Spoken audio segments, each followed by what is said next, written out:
5 love styles and how they affect your relationships. Our childhoods shape us in many ways, including how we express love and intimacy.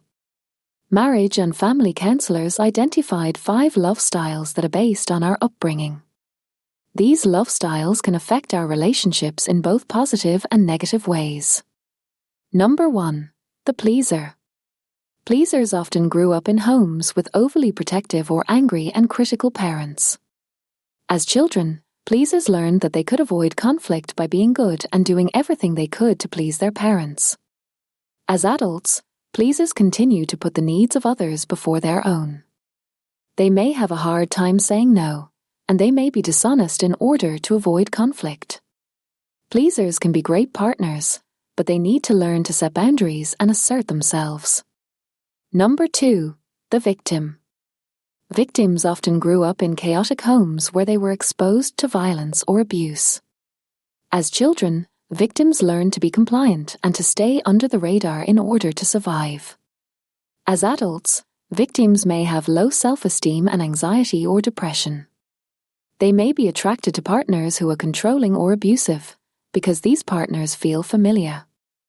Victims need to learn to stand up for themselves and to set boundaries. Number 3. The controller. Controllers often grew up in homes where they didn't feel safe or protected. As children, they learned that they had to be in control in order to feel safe. As adults, controllers may be rigid and inflexible, and they may have a hard time trusting others. They may also use anger as a way to control their partners. Controllers need to learn to let go of control and to trust others. Number 4. The vacillator. Vacillators often grew up with unpredictable parents. As children, they learned that they couldn't rely on their parents for consistent love and support. As adults, vacillators may have a hard time committing to relationships. They may idealize new relationships, but they may also be quick to withdraw if they feel disappointed or abandoned.